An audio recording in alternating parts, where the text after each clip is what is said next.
मेरे पास 24 अलग अलग प्रकार के 5 रुपए के ऐसे सिक्के हैं, तो इनकी टोटल वैल्यू कितनी है? सिक्कों पे टेस्ट मार्क का क्या मतलब होता है?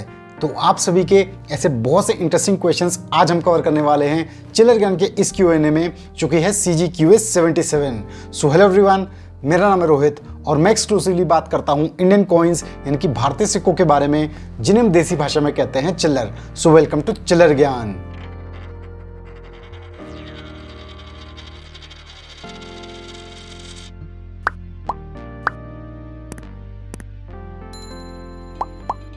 व्यूअर्स, इस Q&A सीरीज में हम कवर कर रहे हैं CGQA 72 से पहले पूछे गए पेंडिंग क्वेश्चंस को, यानी आज के इस Q&A के बाद पोस्टेड सभी क्वेश्चंस हम कवर करेंगे जून ऑनवर्ड्स। तो आइए चलते हैं आप सभी के आज के क्वेश्चंस पे। लेकिन अगर आपने वीडियो को अभी तक लाइक और चैनल को सब्सक्राइब नहीं किया है तो फटाफट से कर दीजिए। तो स्टार्ट करते हैं आज का Q&A यानी कि CGQA 77। तो आज का सबसे पहला क्वेश्चन पूछा है अनुदीप जी ने। ये बताते हैं कि इन्होंने 24 डिफरेंट टाइप्स के 5 रुपए के सिक्के कलेक्ट किए हैं, जिनकी इमेजेस इन्होंने हमारे साथ शेयर की है दोनों साइड्स की। तो ये जानना चाहते हैं कि इन सिक्कों की क्या वैल्यू है। अनुदीप, आपने एक बहुत ही अच्छा सवाल पूछा है, क्योंकि आपके इस क्वेश्चन के माध्यम से आज बाकी सभी न्यू और बिगिनर कलेक्टर्स को उनकी कलेक्शन के बारे में जवाब मिलने वाला है। इसलिए आप सभी इस जवाब को ध्यान से सुने। अक्सर हम सभी जब कॉइन कलेक्शन की शुरुआत करते हैं तो या तो हम अलग अलग पोर्ट्रेट वाले डिफरेंट सिक्कों को कलेक्ट करना शुरू करते हैं या फिर अलग अलग ईयर्स वाले।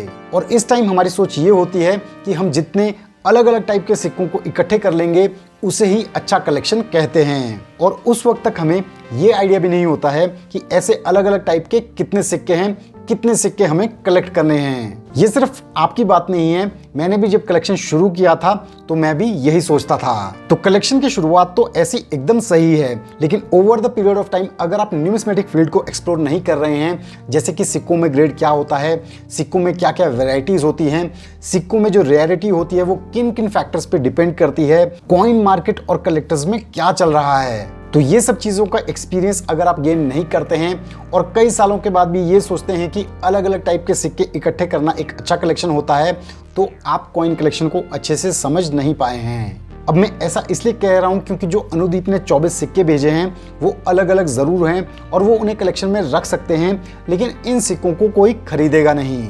और इसके एक दो कारण हैं जिसे मैं आपको बताना चाहूँगा। सबसे पहला तो ये कि 24 प्रकार के जो 5 रुपए के स्मारक सिक्के हैं ये सभी कॉमन कैटेगरी के सिक्के हैं और आम चलन में मिल जाते हैं। इसलिए जैसे आपने सर्कुलेशन में आने वाली चेन से ये सिक्के ढूंढे हैं कुछ समय लगाकर, वैसे ही कोई और भी ध्यान देगा तो उसे भी मिल जाएंगे। इसलिए इनकी कोई खास वैल्यू नहीं होती है कॉइन कलेक्टर्स में। दूसरा कारण है सिक्कों का ग्रेड। कॉमन सिक्कों की बिकने की पॉसिबिलिटी तब होती है जब उनका ग्रेड काफी अच्छा हो, यानी कि UNC ग्रेड, जिसे हम कहते हैं अनसर्कुलेटेड ग्रेड। लेकिन आपके जो सभी सिक्के हैं वो यूज्ड कॉइन्स हैं। आपके इन सभी सिक्कों में केवल एक सिक्का अच्छा है वैल्यू पॉइंट से, वो है लाल बहादुर शास्त्री का ये 5 रुपए का सिक्का।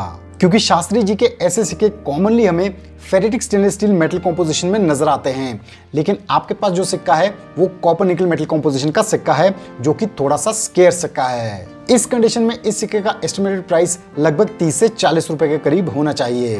तो यहाँ पे मैं अनुदीप और बाकी सभी नए कलेक्टर से कहना चाहूंगा कि आप बेशक अलग अलग टाइप के स्मारक सिक्कों को इकट्ठा कीजिए इनिशियली, लेकिन इसे कोई वैल्यूएबल कलेक्शन मत समझिए। ऐसे सिक्कों को रेफरेंस पर्पस से रखिए कि अगर बाई चांस आपको इन सिक्कों में कोई डिफरेंट सिक्का नजर आता है, ताकि आप रेफर कर पाएं कि वो सिक्का इन सिक्कों से कैसे अलग है। फिर आप धीरे धीरे जान पाएंगे कि कौन से म्यूल कॉइन्स होते हैं, कौन से एरर कॉइन्स होते हैं, कौन सी वो खास मिंट्स हैं जिनके सिक्के रेयर कैटेगरी में आते हैं। ऐसे फिर आप रेयर और कॉमन सिक्कों में डिफरेंस कर पाएंगे। तो आई होप आप सभी को क्लैरिटी मिल गई होगी। नेक्स्ट क्वेश्चन पूछा है तारिक महमूद जी ने। ये जानना चाहते हैं कि सिक्कों पे टेस्ट मार्क क्या होता है, इसका क्या मतलब होता है और क्या इससे सिक्के की वैल्यू में फर्क पड़ता है। ये पूरे कंसेप्ट के बारे में जानना चाहते हैं। तारिक, आपका ये क्वेश्चन भी न्यूमिस्मेटिक पॉइंट से एक बहुत ही बेहतरीन क्वेश्चन है और इसका आंसर भी सभी व्यूअर्स को अच्छे से समझना चाहिए। एज पर माय नॉलेज, सिक्कों को जो बनाने वाली डाइज होती है उन्हें सिक्कों पे स्ट्राइक करने से पहले उनका हार्डनेस टेस्ट किया जाता है, जिससे उन पे इंक्यूज्ड निडल शेप मार्क आ जाता है। अब जब ऐसी फ्रेश डाइज कुछ इनिशियल हजारों सिक्कों पे स्ट्राइक की जाती है तो ऐसे सिक्कों में नजर आता है एक पिरामिड शेप मार्क, जिसे हम कहते हैं टेस्ट मार्क, जिसे आप सभी स्क्रीन पे देख सकते हैं। अब जब ऐसी dice over the period of time worn out हो जाती हैं तो ये मार्क इन डाइस पे नहीं रहता है और इवेंचुअली जब ऐसी डाइस से फिर सिक्के स्ट्राइक होते हैं तो उनमें ये टेस्ट मार्क देखने को नहीं मिलता है। तो टेस्ट मार्क वाले सिक्कों से हम ये कंक्लूड कर सकते हैं कि ये ऐसे सिक्के हैं जो फ्रेश डाइस से इनिशियली स्ट्राइक हुए हैं। तो आई होप तारिक आपको क्लैरिटी मिल गई होगी। नेक्स्ट क्वेश्चन पूछा है गोपाल कृष्णन जी ने। इन्होंने अपने 2 ईस्ट इंडिया कंपनी कॉइन्स की इमेजेस हमारे साथ शेयर की हैं। तो ये जानना चाहते हैं कि इन सिक्कों की क्या वैल्यू है आज की डेट में। तो आपका जो पहला सिक्का है वो है 1808 में जारी किया गया मद्रास प्रेसिडेंसी का 20 कैश कॉपर कॉइन। आपके सिक्के के ओवर साइड को अगर हम देखें तो सिक्के की कंडीशन काफी लो है। इस कंडीशन में इस सिक्के का एस्टिमेटेड प्राइस लगभग 200 से 300 रुपए के करीब होना चाहिए। दूसरा आपका सिक्का है ईयर 1835 में जारी किया गया ईस्ट इंडिया कंपनी का 1 क्वार्टर आना कॉइन। ये सिक्का ब्रिटिश इंडिया कॉइन्स में कॉमन कैटेगरी में आता है आज की डेट में और इस कंडीशन में ये सिक्का 50 से 70 रुपए कीमत रखता है। गोपाल जी, यहाँ पे मैं आपको बताना चाहूंगा कि चिल्लर ज्ञान के माध्यम से हम आपको डिटेल्ड जानकारी देते हैं अपने एक्सपीरियंस के हिसाब से। Selling of coins totally different concept है। इसे हमने डिटेल में समझाया अपने एक पुराने वीडियो में, जिसे आपको ऊपर आई बटन पे क्लिक करके जरूर चेक करना चाहिए। नेक्स्ट क्वेश्चन पूछा है लोकेश भटनागर जी ने। इन्होंने अपने 2 25 पैसे के सिक्कों की इमेजेस हमारे साथ शेयर की हैं, जिसमें से ये बताते हैं कि एक सिक्का 1980 का है लेकिन ये मिंट मार्क आइडेंटिफाई नहीं कर पा रहे हैं, लेकिन जो दूसरा सिक्का है उसमें मिंट मार्क तो डायमंड मिंट मार्क है लेकिन उसमें ये ईयर आइडेंटिफाई नहीं कर पा रहे हैं। तो ये जानना चाहते हैं कि क्या ये दोनों सिक्के 1980 के बॉम्बे मिंट के सिक्के हैं, अगर ऐसा है तो इनकी क्या वैल्यू है। तो लोकेश, आपके इन दोनों सिक्कों को क्लोजली ऑब्जर्व करने पे ये दोनों ही सिक्के 1980 के बॉम्बे मिंट के सिक्के नहीं लग रहे हैं। आपका जो पहला सिक्का है वो 1980 का कैलकाटा मिंट का सिक्का है और जो दूसरा सिक्का है जिसमें ईयर क्लियरली विजिबल नहीं है वो मोस्ट प्रोबेबली 1985 का सिक्का है। और जो 1980 का 25 पैसे का बॉम्बे मिंट का सिक्का होता है उसका मिंट मार्क कुछ ऐसा दिखता है, जबकि आपके इस सिक्के में कंप्लीटली डिफरेंट है। इस क्वेश्चन के माध्यम से मैं बाकी सभी व्यूअर्स को बताना चाहूंगा कि ईयर 1980 में बॉम्बे मिंट से जारी किया गया जो जेन्युइन 25 पैसे का सिक्का है वो 25 पैसे के सिक्कों में नजर आने वाला सबसे रेयर और कीमती सिक्का है रिपब्लिक इंडिया कॉइन्स में। इसकी वैल्यू फाइन कंडीशन में ही 10,000 प्लस है आज की डेट में, जबकि यूएनसी ग्रेड में ये सिक्का 40 से 50,000 रुपए तक जा सकता है। नेक्स्ट क्वेश्चन पूछा है राम प्रसाद मीना जी ने। ये बताते हैं कि इनके पास ईयर 1992 का एक 5 रुपए का सिक्का है जो देखने में निकल ब्रास मेटल जैसा लग रहा है। तो ये जानना चाहते हैं कि क्या ये कोई ओरिजिनल कॉइन है या फिर कोई फेक कॉइन है। तो राम प्रसाद जी, 1992 का आपका 5 रुपए का सिक्का कोई ऑफ मेटल निकल ब्रास मेटल कॉम्पोजिशन में नजर आने वाला कोई जेन्युइन कॉइन नहीं है, बट एक कंप्लीटली फेक कॉइन है। सिक्के का अशोक स्तंभ आप देख सकते हैं कि इसका डिजाइन कितना पुअर है, इससे एकदम क्लियर हो जाता है कि ये एक नकली सिक्का है। नेक्स्ट क्वेश्चन पूछा है मुकेश अग्रवाल जी ने। इन्होंने अपने एक 5 रुपए के सिक्के की इमेजेस हमारे साथ शेयर की हैं जो कि ईयर 2000 में मॉस्को मिंट से जारी किया गया सिक्का है। तो ये जानना चाहते हैं कि इस सिक्के में क्या किसी प्रकार का डाई एरर है, अगर ऐसा है तो इसके बारे में जानकारी दें। तो मुकेश जी, आपका जो 5 रुपए का सिक्का है इसमें किसी प्रकार का मिंट एरर मेरे हिसाब से नहीं है, ये एक टूल्ड या फिर एक डैमेज्ड कॉइन है। नेक्स्ट क्वेश्चन पूछा है सादफ यूसुफ जी ने। ये बताते हैं कि इनके पास 1892 का एक ब्रिटिश इंडिया 1 रुपी सिल्वर कॉइन है। तो ये जानना चाहते हैं कि क्या ये कोई रेयर सिक्का है और इस सिक्के की आज की डेट में क्या वैल्यू है। तो सादफ, आपका जो ब्रिटिश इंडिया 1 रुपी सिल्वर कॉइन है ये विक्टोरिया एम्प्रेस का 1892 में जारी किया गया 1 रुपए का सिक्का है। ये सिक्का आज की डेट में ब्रिटिश इंडिया कॉइन्स में कॉमन कैटेगरी में आता है।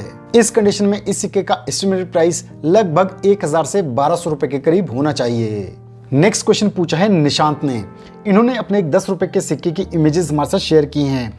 तो ये जानना चाहते हैं कि क्या ये कोई रियल कॉइन है या फिर फेक कॉइन है, क्योंकि इसमें लेजेंड, इंडिया, भारत और डेट कहीं भी विजिबल नहीं है। तो निशांत, यहाँ पे सबसे पहले मैं आपको क्लियर करना चाहूंगा कि 10 रुपए का आपका जो बायोमेटेलिक कॉइन है ये कोई फेक कॉइन नहीं है, बट एक जेन्युइन सिक्का है। इस सिक्के में एक प्रकार का एरर है जिसे हम कहते हैं डाईफिल एरर, जिस वजह से इस सिक्के के ओवर साइड में हिंदी और English legend, India, Bharat, year और मिंट मार्क ये सभी चीजें मिसिंग है। एरर कॉइन कलेक्टर्स में इस सिक्के का एस्टिमेटेड प्राइस लगभग 40 से 50 रुपए के करीब होना चाहिए। नेक्स्ट क्वेश्चन पूछा है राजीव शिंदे जी ने।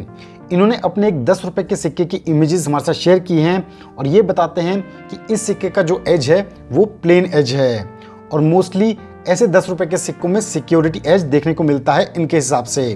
तो ये जानना चाहते हैं कि क्या ये कोई एरर कॉइन है और इसकी आज की डेट में क्या वैल्यू है। तो राजीव जी, 2019 का नए डिजाइन वाला आपका जो 10 रुपए का सिक्का है ये कोई एज वैरायटी वाला सिक्का नहीं है बट एक फेक कॉइन है। अशोक स्तंभ से काफी क्लियर है कि ये एक नकली सिक्का है। हाल ही में ऐसे नकली सिक्कों पे काफी ज्यादा क्वेश्चंस आ रहे हैं और आप में से एक व्यूअर ने बताया था कि ऐसे सिक्के मैग्नेट से भी अट्रैक्ट हो रहे हैं। तो आप भी ये चेक कर सकते हैं, अगर आपका ये सिक्का भी मैग्नेट से अट्रैक्ट हो रहा है तो आपको भी समझ आ जाएगा कि ये भी अलग मेटल से बनाया गया एक नकली सिक्का है। नेक्स्ट क्वेश्चन पूछा है विकास जी ने। ये बताते हैं कि इन्हें आम चलन से एक 5 रुपए का 1996 में हैदराबाद मिंट से जारी किया गया सिक्का मिला है जिसका एज प्लेन एज है। तो ये जानना चाहते हैं कि क्या ये कोई रेयर सिक्का है और इसकी क्या वैल्यू है। तो विकास, ईयर 1996 में हैदराबाद मिंट से जारी किए गए जो 5 रुपए के सिक्के हैं इनमें हमें 3 एज वेराइटीज देखने को मिलती है, सिक्योरिटी एज, प्लेन एज और रीडेड एज। सिक्योरिटी एज के सिक्के सबसे ज्यादा कॉमन है, रीडेड एज वाले सिक्के थोड़े कम नजर आते हैं, लेकिन जो प्लेन एज वाले सिक्के हैं वो सबसे कम देखने को मिलते हैं और आप भी यहाँ पे स्मूथ एज वाले इसी सिक्के की बात कर रहे हैं। तो मेरे हिसाब से प्लेन एज वाला ये सिक्का वेरी स्केर्स कैटेगरी का सिक्का है और इस कंडीशन में इसका एस्टिमेटेड प्राइस लगभग 70 से 100 रुपए के करीब होना चाहिए। तो विकास के इस क्वेश्चन के साथ हमने कंप्लीट किए आप सभी के कुछ और क्वेश्चंस चिल्लर ज्ञान के इस Q&A में, जो कि था CGQS 77। तो आई होप आप सभी को अपने क्वेश्चंस के सेटिस्फैक्टरी जवाब मिल गए होंगे और बाकी सभी व्यूअर्स को भी इन क्वेश्चंस के जवाब से कुछ ना कुछ सीखने को जरूर मिला होगा। इसलिए मैं चाहता हूं कि आप सभी इस वीडियो को ज्यादा से ज्यादा शेयर करें ताकि ये इंफॉर्मेशन बाकी कलेक्टर्स तक भी पहुंच पाए। और जो चिल्लर ज्ञान के नए व्यूअर्स हैं जो Q&A में अपनी क्वेरीज को पोस्ट करना चाहते हैं लेकिन उनको CGQ रूल्स का बिल्कुल भी आइडिया नहीं है, तो उनके लिए जाते जाते इन रूल्स का हल्का सा रिकैप।